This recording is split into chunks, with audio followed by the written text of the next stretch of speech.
Welcome po ulit dito sa Ron Motor Repair. Bali, ito po ang aking gagawin ngayon. PCX160. So, ang issue nito, yan, kumakabig yung manubela niya or nag-i-steady siya sa gitna. Bali, ang nararamdaman nyo dito, kumakabig pagka ginagamit mo siya. Bali, ito nakaangat na yung gulong niya, pero mapapansin nyo yan siya, nag-i-stop siya sa gitna. Para siyang may spring. So, ang mararamdaman nyo po pag ganyan ay lumalaban o meron siyang gamitin lalo pag traffic. So, ang problema po niya, ball race o yung steering cone set. Yun po yung papalitan namin. So, mag-uumpisa po tayo magbaklas dito sa harapan.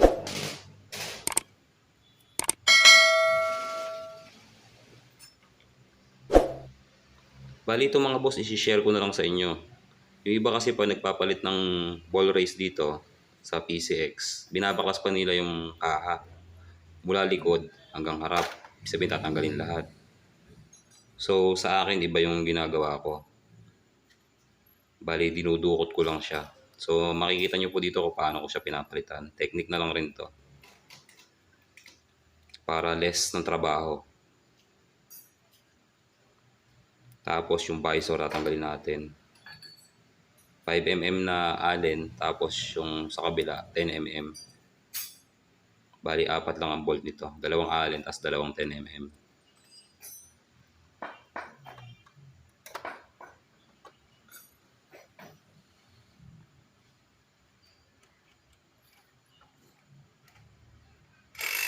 So, ito yung 10mm. Saka yung sa kabila. So, may mga washer siya na rubber.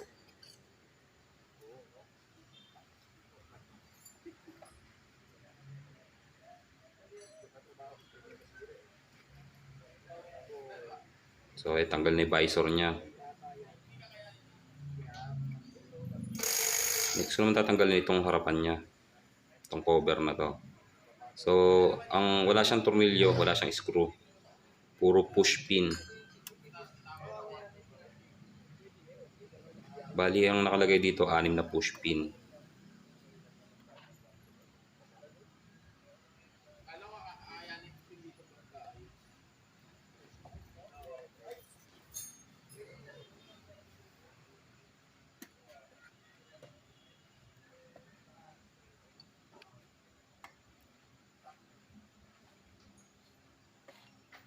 So, ayun, tanggal na. Iangat lang natin kasi nakashoot siya dun sa holder ng visor. So, ayan. So, next ko naman tatanggalin yung tornilyo dito sa cover ng manubela. So, 5mm to na allen.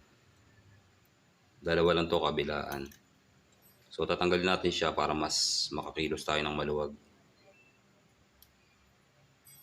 Mas matatanggal nyo naman siya kahit nyo to tanggalin. Pero tatanggalin rin naman to alaunan eh. Mas madali kasing tanggalin yung kaha pagka nakatanggal na to. Walang sasabitan.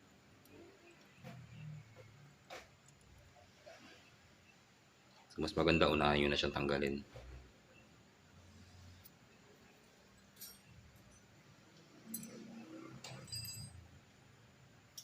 So, next na natin. Dito sa gilid, meron siyang screw dito.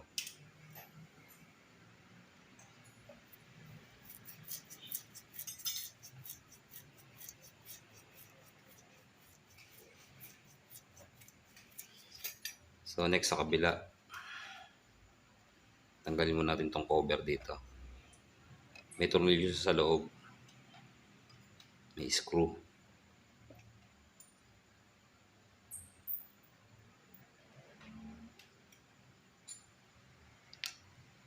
So, next, ito na yung cover dito sa likod. So, mga nakaklip lang ito. Medyo matigas lang siya tanggalin. Lalo kung hindi pa natatanggal, medyo mahirap siyang kalasin.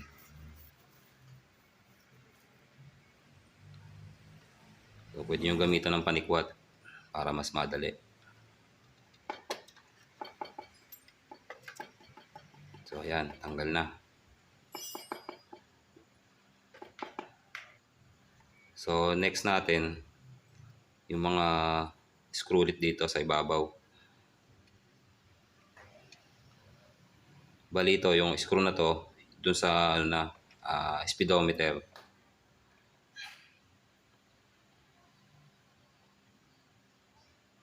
Bali ang screw naman ito ay 3 piraso.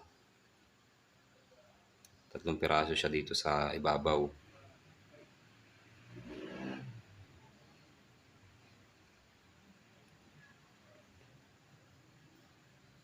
So next natin, meron naman siya dito push pin. Sa gilid. Saka dito sa kabila, may push pin pa rin ito.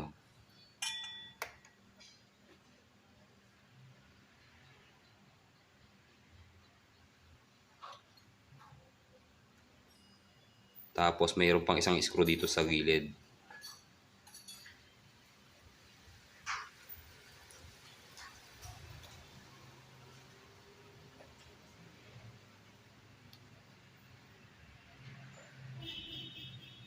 So next na natin, kailangan nyo pong ibuka itong kabilaang side. Yan, ibubuka lang natin. So ang purpose kaya natin siya ibubuka, may screw pa siya dun sa gilid. So ito, gamit lang tayo ng pansikwat. So ayan.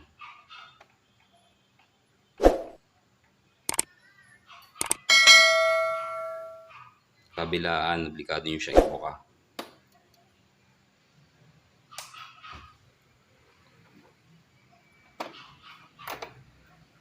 So pag naangat niya, madali na lang siyang baklasin. Madali na siyang iangat pagka bumuka na. Tapos gamit lang kayo ng impact bits na Phillips para mas madukot nyo. O kung meron kayong screw na mas maigsi, Phillips screw. Yun, pandukot nyo dito. Bali dito sa left side, dalawa yung screw na tatanggalin nyo.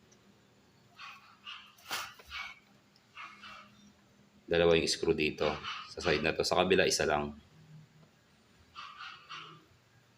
So tatanggalin natin itong screw na to para mabunot natin yung speedometer.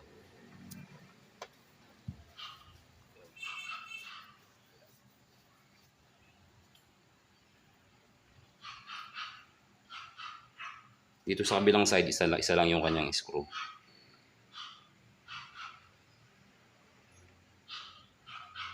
Kung may mga katanungan po kayo, pwede po kayo mag-message sa FB page namin. Ito po yung pangalan, Ras Motorcycle Repair Shop. Nalalagay ko po sa description yung link ng FB page namin. So ito na po, next na natin yung speedometer. Bali nakatusok na lang siya dyan, meron siyang rubber na tinutusukan. Tapos tatanggalin lang natin yung wire dito, yung pagkakaklip, para mas maluwag. Mahihila natin siya.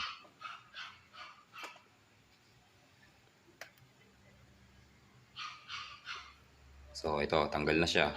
Tatanggalin na lang natin yung socket ng speedometer. So yun, ganun lang po kasimple. Yan lang po mga kailangan yung tanggaling cover. So next ko na po, yung handlebar naman ang tatanggalin ko. So pag napanood nyo po itong video na to, basic lang magpalit ng ng ball race. Yung iba kasi tinatamad or parang ayaw nilang gawin kasi hindi nila alam sa sila magsisimulang magtanggal ng kaha. So dito po, pinadali na lang natin para hindi malaking trabaho. Kaya yung iba pag naningil, sobrang mahal. Sa amin po ang labor ng ganito 600.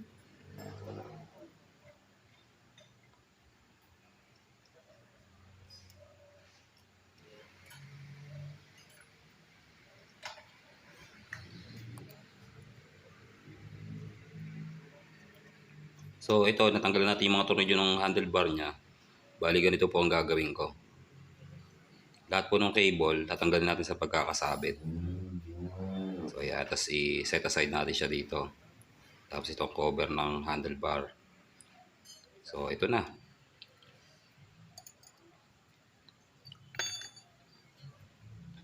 So unahin ko po muna tanggalin dito sa gulong. Brake muna tayo.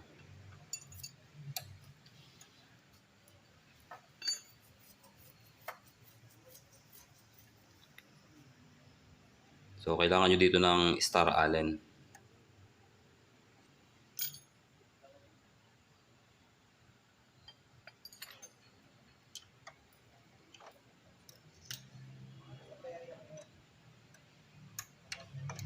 Tapos itong kanyang holder, tatanggalin din natin para maluwag.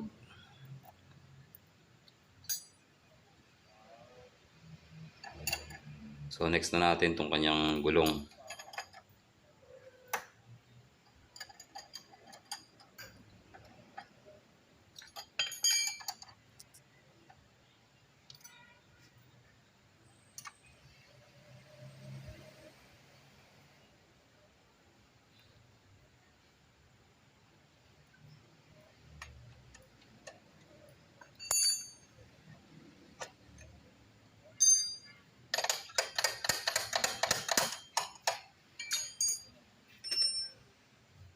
So ayan, okay na.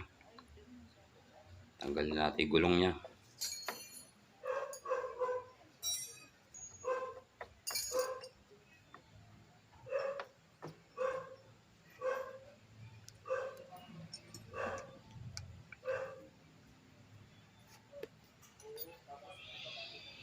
So ang next ko naman tatanggalin yung kanyang kapalodo.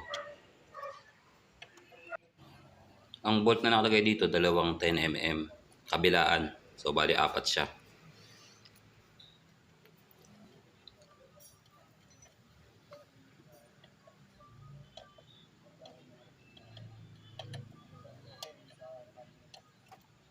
Bali ang gagawin ko dito mga boss, tatanggalin ko yung tapalodo saka yung shock. Hindi kasi lalabas to nang nandiyan yung shock. Tutukod siya sa ground natin, sa lupa.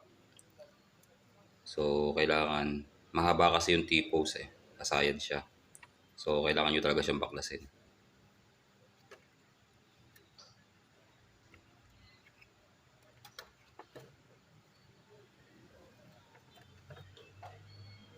So ayan na, baklas na yung tapalodo. Next natin yung holder. Yung holder nitong brake hose. 10mm rin siya. Sa gitna siya nakatornilyo. Nakatornilyo sa T-post.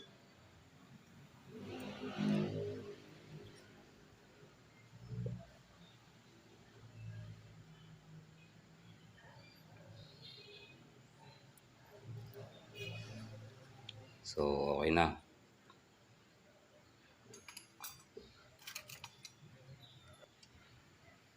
So ito na ang next natin, yung kanyang front shock na. So dito naman mga boss, 14mm yung bolt niya. Bali ito, dalawa yung tornilyo. Luluwagan nyo lang yung sa ilalim, tapos ang tatanggalin natin yung sa ibabaw. Yung kasi yung pinaka-guide. Yun ang obligado natin bunutin. Yung sa ibaba, kahit luwagan nyo lang yun, okay na.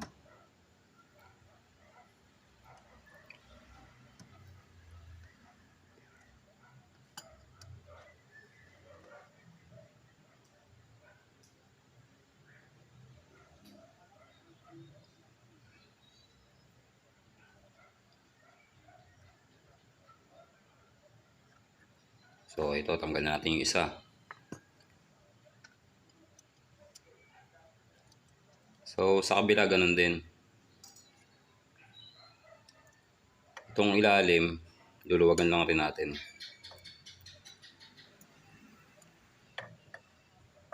So nakita nyo ang haba ng handle na ginagamit ko kasi mahigpit yung tornilyo dito.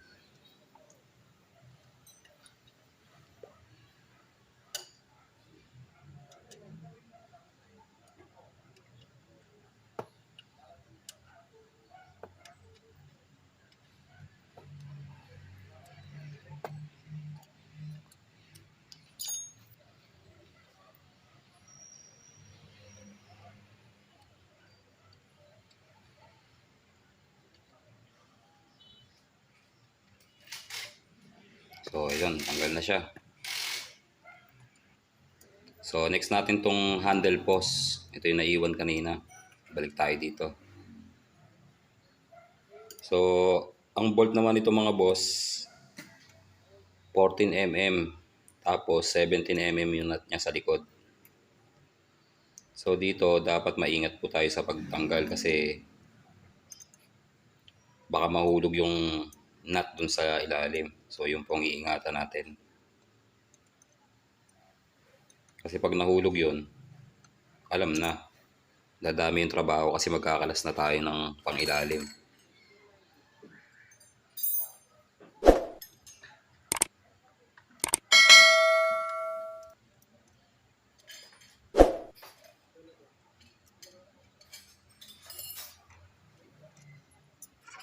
So ayun, tanggal na siya.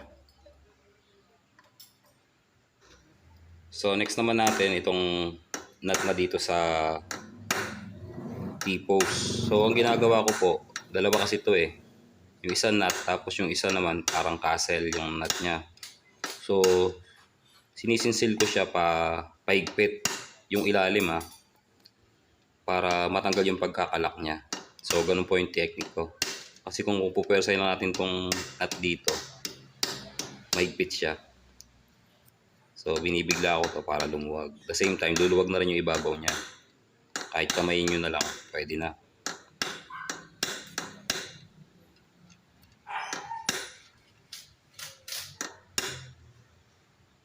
So ayun o. Kita nyo, kamay na lang yung pinampihit ko.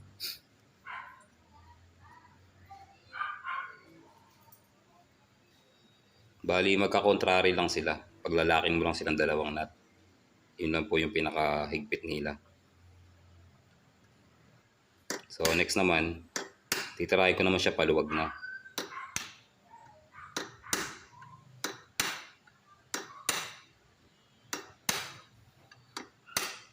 So mabilis na lang luwagan to kasi wala na yung kontra niya eh. So pwede nyo na siyang kamayin.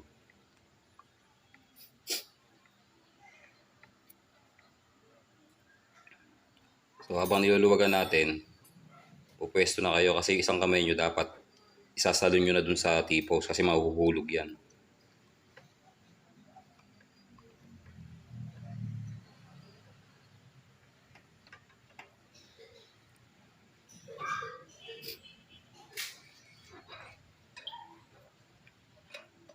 So ayan, ito na oh. Natanggal na natin yung T-post nang wala tayong masyadong tinanggal na kaha. So ayan lang po, basic. So ang gagamitin po nating ball race dito, ito Suntal.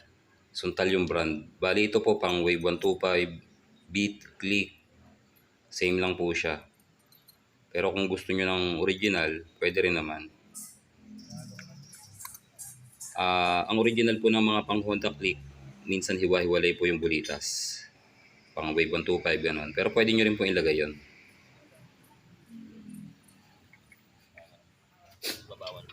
So next na natin, tatanggalin natin yung kopa or yung steering cone. So ito siya. Gamit lang kayo ng mahabang tubo. Pantok So ayan, tanggal na siya. Yan yung ibabaw. So next naman natin tatanggalin yung pang ilalim.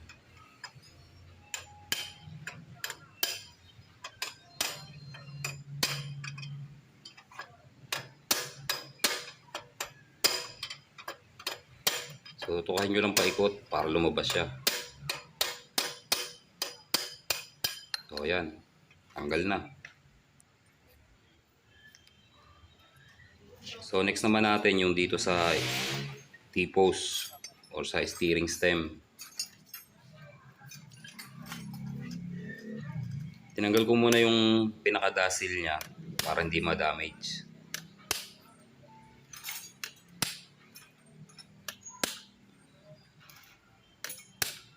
So kailangan nyo lang ng pang sinsel. Hindi naman to ganun kahirap tanggalin.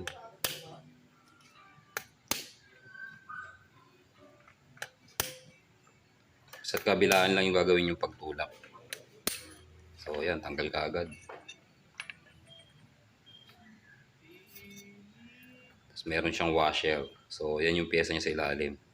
Tapos babawasan lang natin yung konting mga buhangin niya para walang istorbo sa paglagay natin mamaya. Saka kasi lagyan natin ng grasa to para maiwasan yung pagdikit ng grasa sa mga buhangin.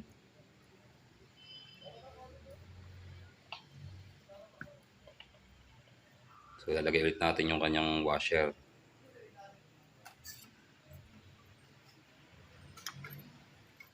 Next na natin yung pang ilalim niya. Tapos yung luma, yung pinagtanggalan natin, yun yung gagamitin nating pangtuka o pampukpok sa kanya para bumaon siya. Lagyan natin ng patungan sa ilalim kasi para mas maganda yung pagbaon niya. Kumbaga, dapat na dapat. So ganyan na rin pagbabaon, kabilaan lang yung pukpok niya para pantay yung pagpasok niya. Importante pong kabilaan kasi pag tumabingi ng pasok yan, mahirap na pong ituwid. Saka madadamage nyo yung T-post.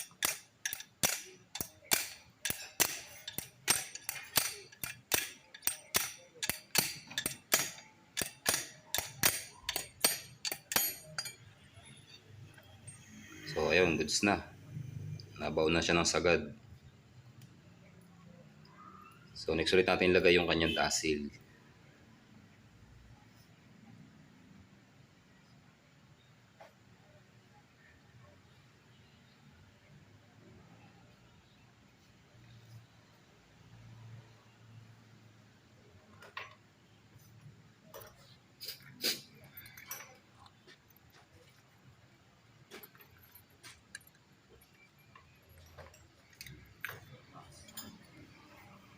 So next natin, dito naman tayo sa ilalim. Dito medyo mahirap na yung pagkakabit, pero kaya pa rin naman. Kasi medyo dukot. So ayan, nahulog pa. So pupunin nyo muna ng dahan-dahan para maipasok nyo siya.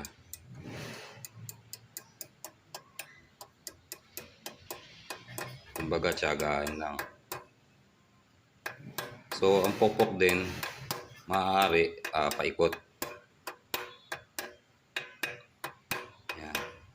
Mapapansin nyo naman kung tabingi yung pasok eh.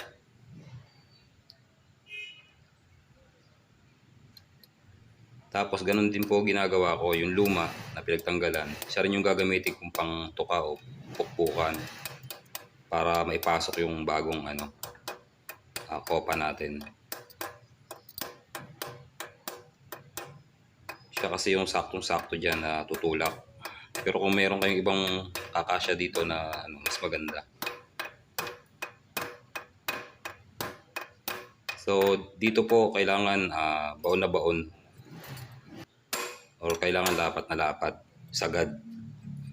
So ginagamitan ko pa siya ng pantuka para mapukpok ko siya.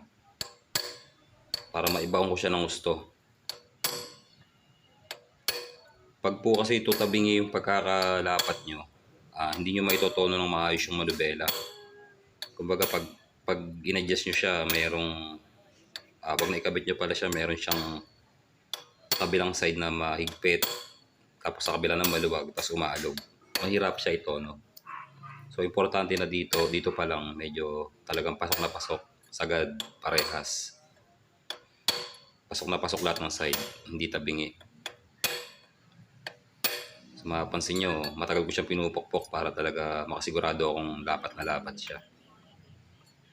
Pagkatapos nun, tatanggalin na natin yung ginamit kong pangtuka sa kanya o pampasok. Yun yung lumang ball race na kopa. Yan. So maiiwan na dyan yung bago.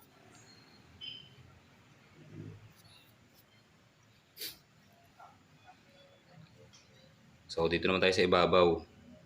Mas maliit po yung kopa dito sa itaas kumpara sa ilalim.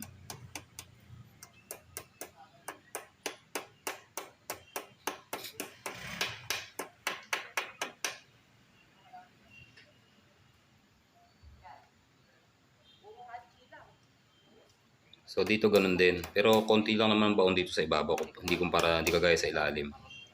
Ganun din ginagamit kong pang baon sa kanila. Yung luma.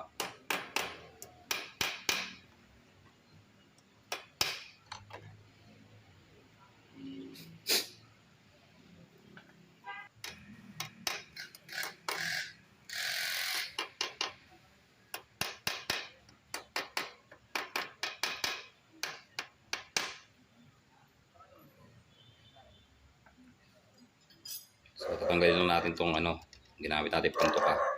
So yun, mas mababaw lang kasi siya kaya madali lang siya tanggalin.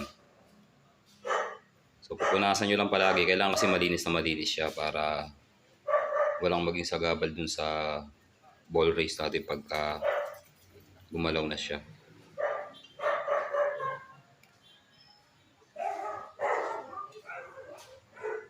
So next, lalagay tayo ng grasa. Mas maganda po kung maraming grasa kayong mailagay.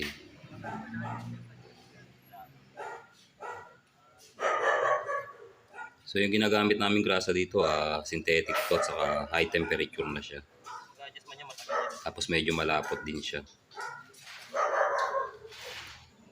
So importante marami yung grasa niya.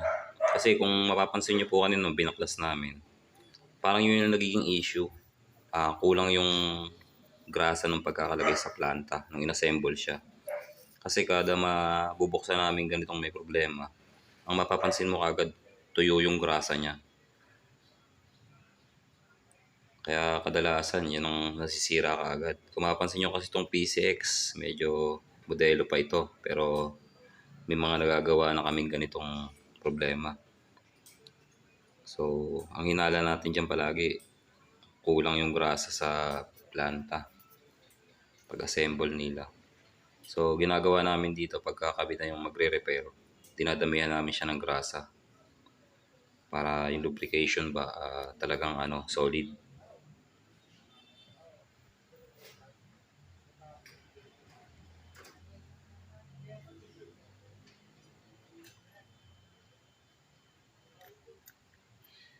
So, okay na tong sa T-post natin. Doon naman tayo sa ibabaw. So, ganun din, nalagyan natin muna ng grasa yung yung kopa.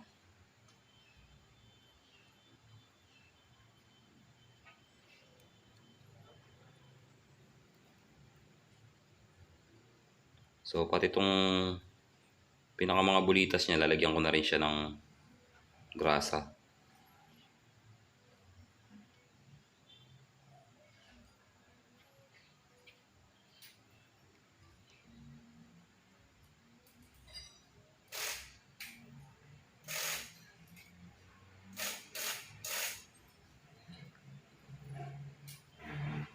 Tapos lalagyan ko rin siya ng grasa ulit sa ibabaw. Kumbaga may palaman sa ilalim, may palaman sa ibabaw. Nakataklob yung grasa niya. Mas marami, mas okay. Di baling umapaw, walang problema yun.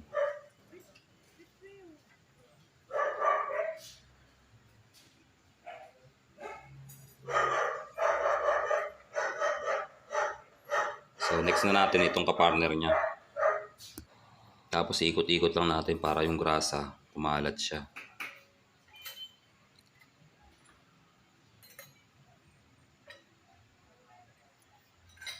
So next na natin, lalagay natin T-post.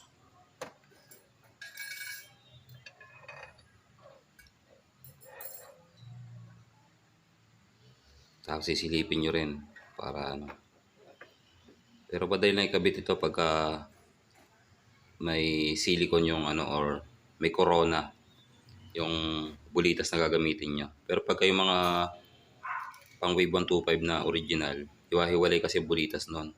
So, isa-isa nyo siyang ikakamada paikot.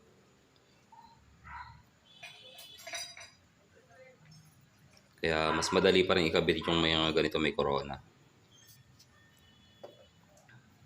Yung nakaraang in-upload ko pong video, ADB naman yun.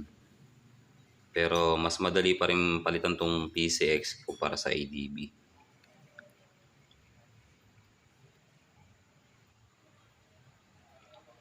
So okay na siya, naisagad na natin. Pero ginagawa ko po sa kanya, ito pa isang diskarte, hihigpitan nyo muna siya. So ginagawa ko, hihigpitan ko muna siya ng sagad. So ang purpose naman yan, kumbaga sinisiksik natin yung bulitas.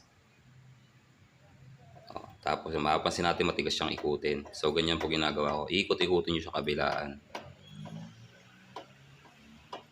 Medyo masikip yan kasi sinikipan natin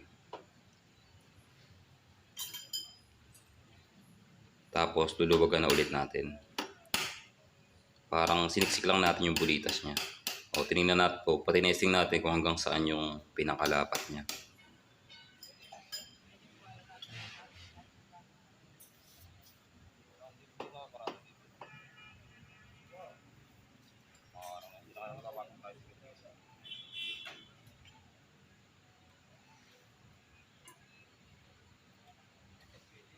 So next na natin yung pang-lock na nut. So pagko-contraryhin lang po natin ito. Paglalaki lang natin dalawang nut.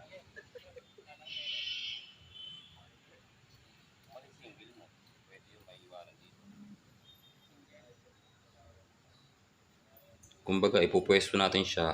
Ito bali totono nyo po ito kung saan yung malambot na hindi lumalagotok. Ganun po.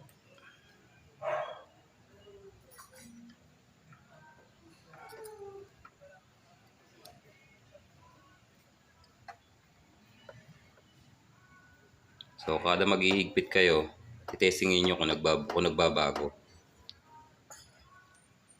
Kailangan makuha natin siya dun sa yung saktong-sakto lang.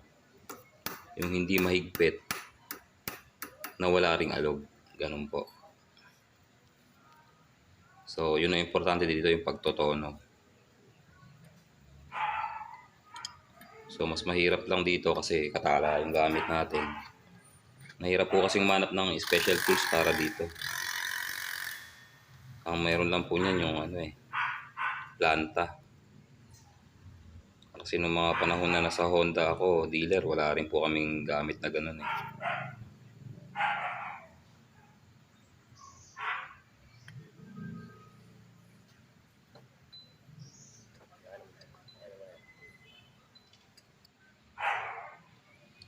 So, ito po, bali nakuha ko na yung tono niya. Bali, hihigpitan ko na lang ito. Kumbaga, isisecure na lang natin yung higpit niya.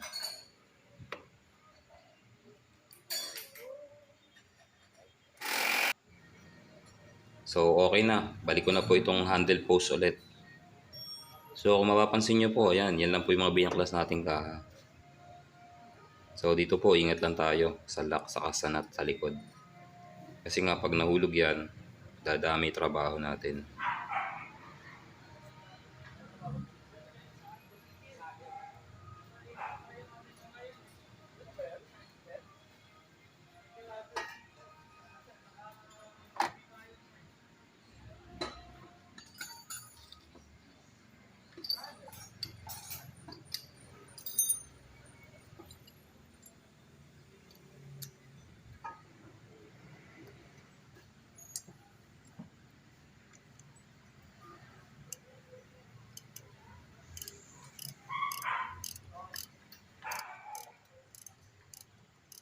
So, higpitan lang natin ito ng gusto. So, gamitan ko na siya ng impact wrench para mabilis.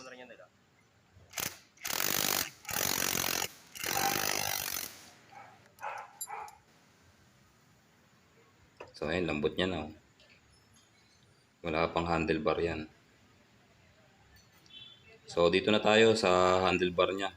Ipupwesto lang ulit natin yung mga cable na tinanggal natin kanina. So ito po yung sikreto ko, tinatanggal ko yung handlebar. Yung iba kasi hindi na tinatanggal. So ganito lang po, madudukot yun na to. Lalagay muna natin yung handlebar cover kasi baka maiwanan.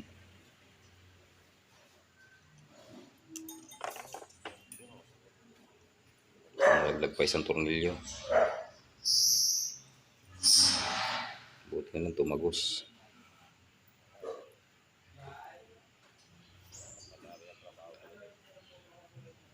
Yung size po ng allen wrench dito sa manubela, 6mm.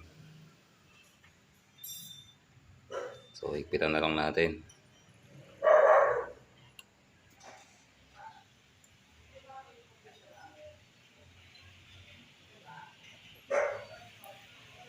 Tapos yung cover. So, yung cover po dito, sinisikwat lang yan ng maliit na screw. Labas na yan.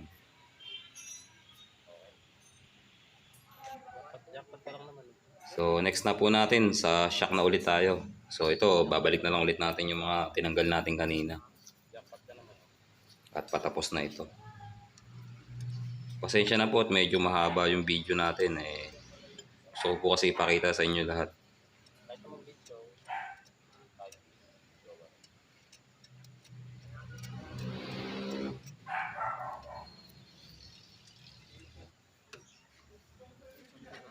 So sa kabilang side naman.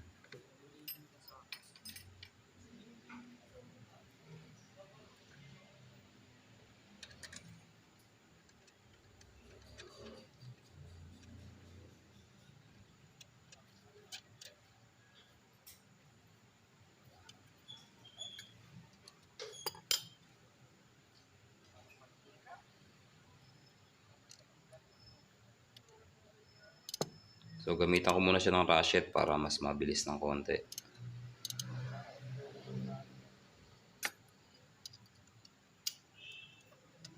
So next ko na ulit yung mahabang handle. Para po sigurado tayong mahigpit siya. Ito po kasi yung mga importanteng tornilyo. Sa kabila ganun din.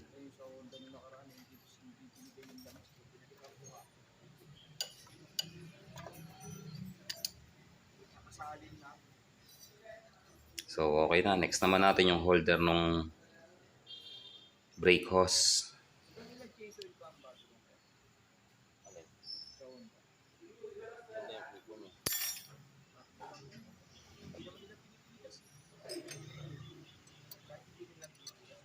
So higpitan na lang siya.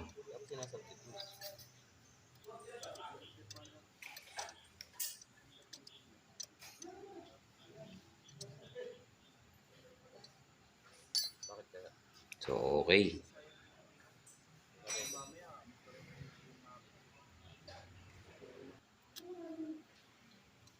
So next ko naman dito sa holder pa rin, sa may shock naman siya.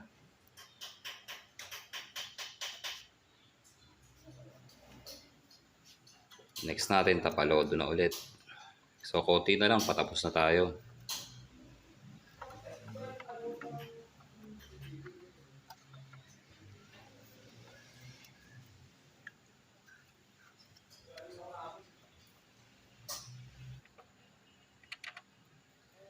Yung tornilyo po dito sa tapalodo natin magkaiba ng haba. Mas mahaba yung bandang likod.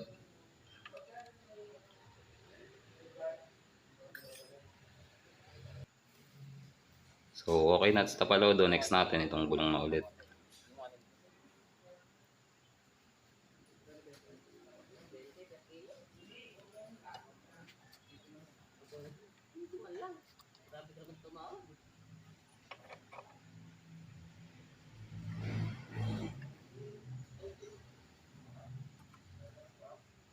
So panghuli ko na po nilalagay yung preno.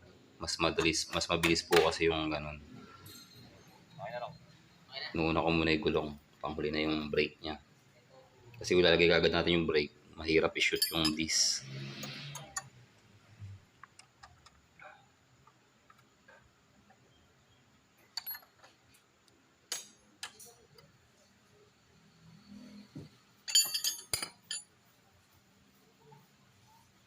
So ito, next ko na itong brake niya.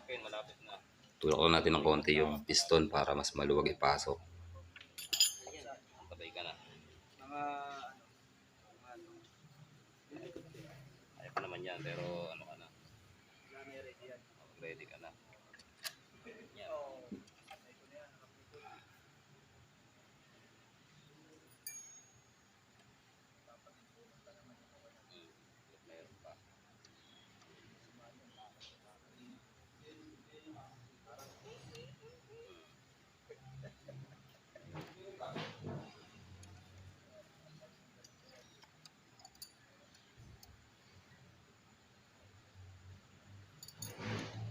So ganun din po dito, hinigpitan ko siya ng gusto.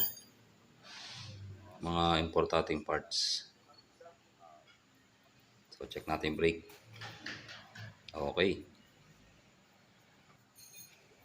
So ito po, pansin nyo, lambot niya na kumpara kanina tinitesting natin. So next ko po ulit, dito na tayo sa speedometer. Lagay lang ulit yung kanyang socket.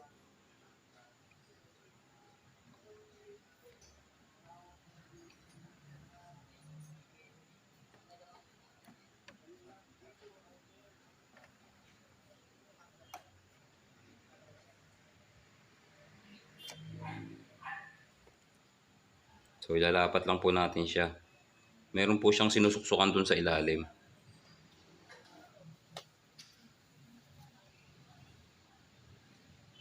Meron siyang rubber grommet na papasok yung pin niya doon. Yun ay pinaka-guide niya. Tapos meron siyang mga lock doon sa gilid kabilaan.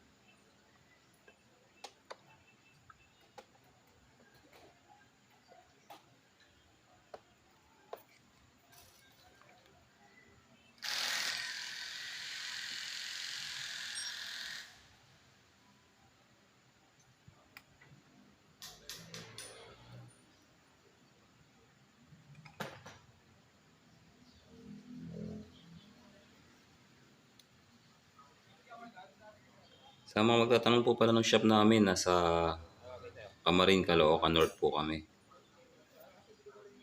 Nasa description naman po yung FB page namin. Pwede nyo rin po pala kaming i-waste. Ito po yung pangalan ng shop, Ras Motorcycle Repair Shop.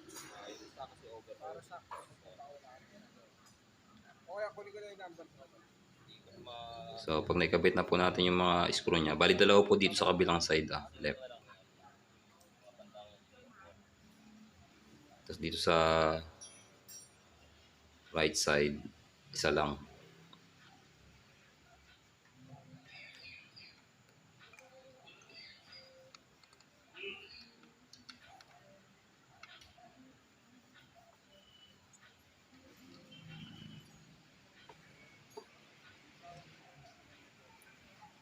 Meron po siyang clip dun sa may bandang ilalim. I-shoot nyo lang para mas madali nyo siyang maipasok.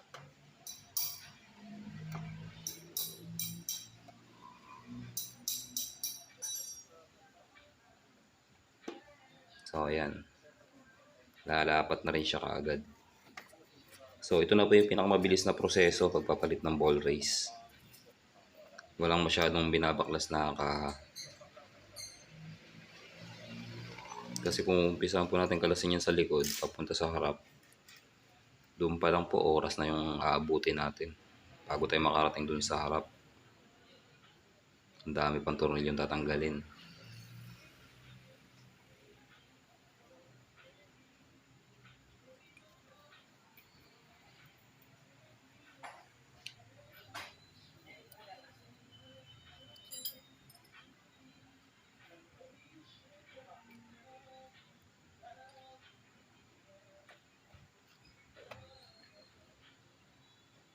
Yung ball race po pala, available din sa amin yun, Suntal. Pero kung gusto nyo ng mga genuine, pwede po kayong magdala kung magpapagawa po kayo sa amin.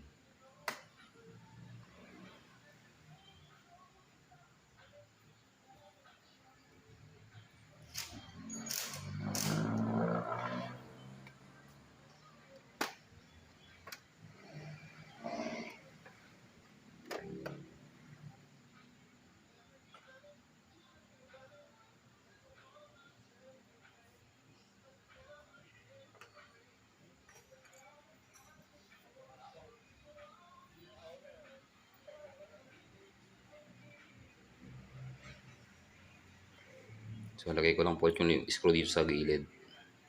Yung sa kabilang side po walang screw dito.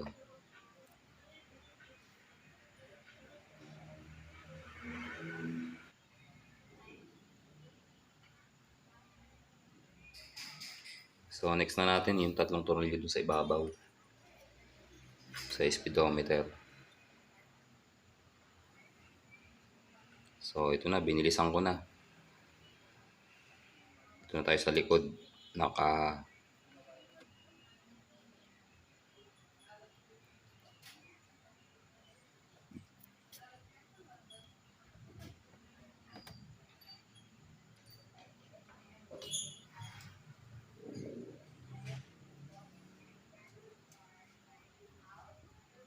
So dito po minsan mahirap siya ilapat.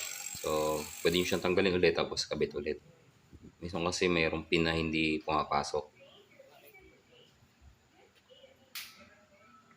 Yung gap po kasi ng kaha ni Honda 00. Kumbaga maganda po yung mga fittings niya eh. Kung mapapansin mo nga parang wala siyang tornilyo sa labas. Ganun po siya ka-fitted. Kaya mahirap siya pagka hindi mo kabisado, hindi mo lang kung saan ka mag-uumpisa. So gaya niya, no? Hindi siya masyadong lapat. Ibubuka mo ulit. Minsan kailangan unahin mo sa ibabaw, papunta sa ilalim.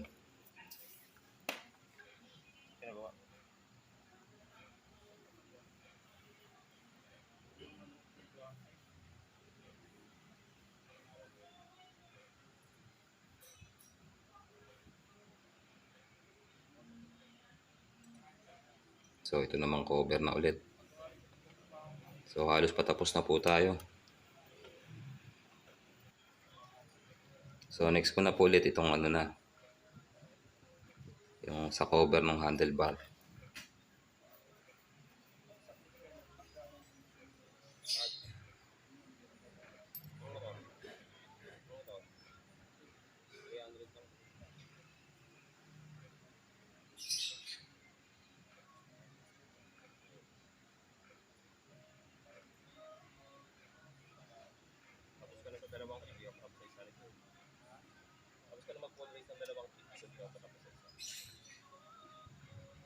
So plastic lang naman po yung cover dito. So ang higpit niya alalay lang yan. Pero anyway yung bolt niya naman may bushing or special siya. Hindi naman siya mababasag kahit mahigpitan niyo siya.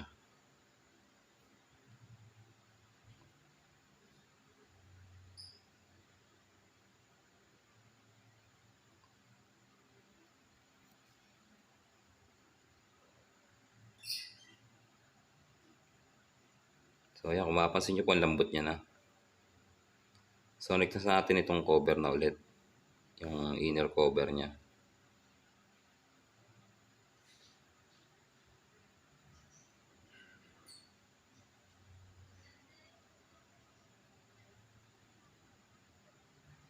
So ito nakasuksok lang ito pa loob. Unahan nyo lang sa ibabaw kasi nandoon po yung lapat niya sa ibabaw. Tapos susuksok nyo lang pa loob. Sa kabilang gilid.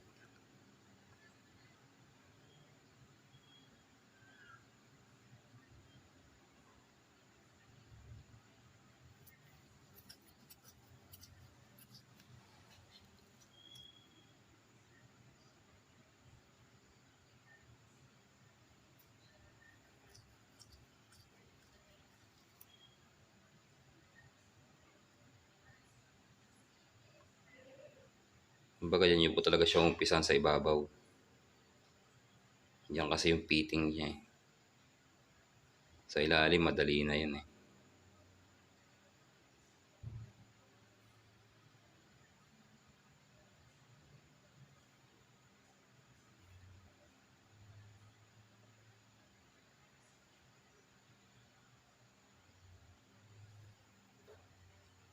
So okay na, nakalapat na. Babalik na po natin yung kanyang mga push pin.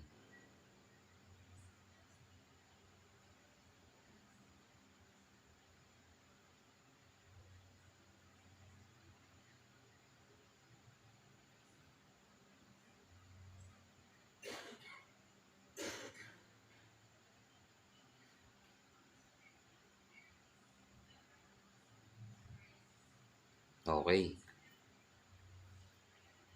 Next na natin yung visor.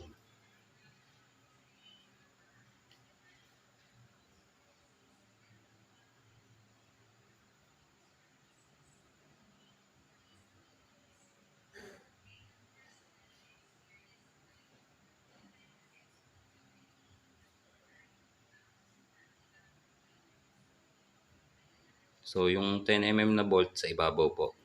Sa ibaba yung allen na 5mm.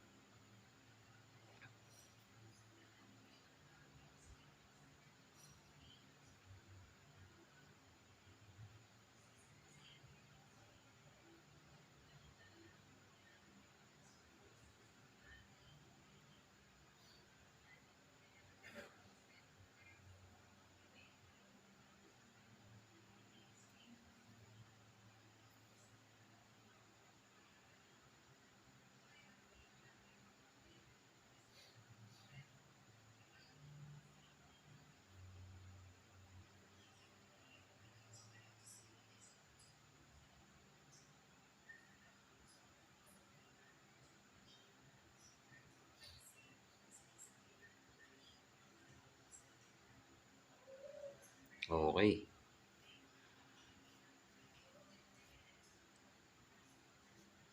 So, ito na po yung panghuli nating cover. Ito yung una natin tinanggal kanina. Ito na yung huli nating kakabit. So, dito po, minsan mahirap ikabit ito. Kasi tatlo yung ipapasok mong pin dito eh. Kailangan may shoot mo siya lahat.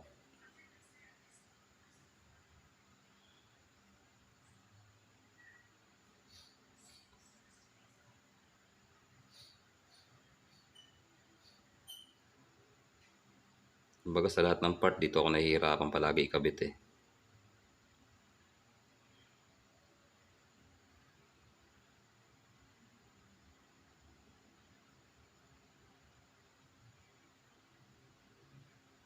Tapos kailangan mailak mo pa siya ng gusto para lumapat siya ng maganda. So ayan oh. Naipit na siya. So ang screw nito dalawa lang naman sa harap.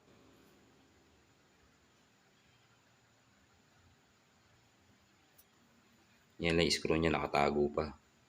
Kaya pagka tinignan mo siya para siyang walang tornilyo eh.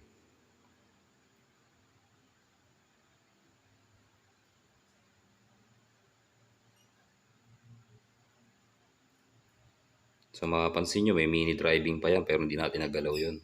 Hindi ko na nadaanan. Nadukot natin siya ng ganyan lang.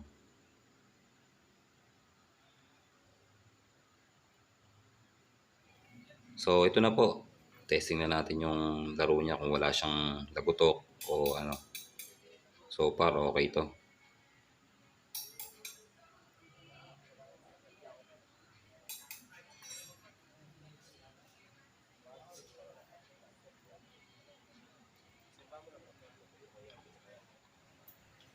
So ayan na po mga bossing. Maraming salamat po sa panonood ninyo.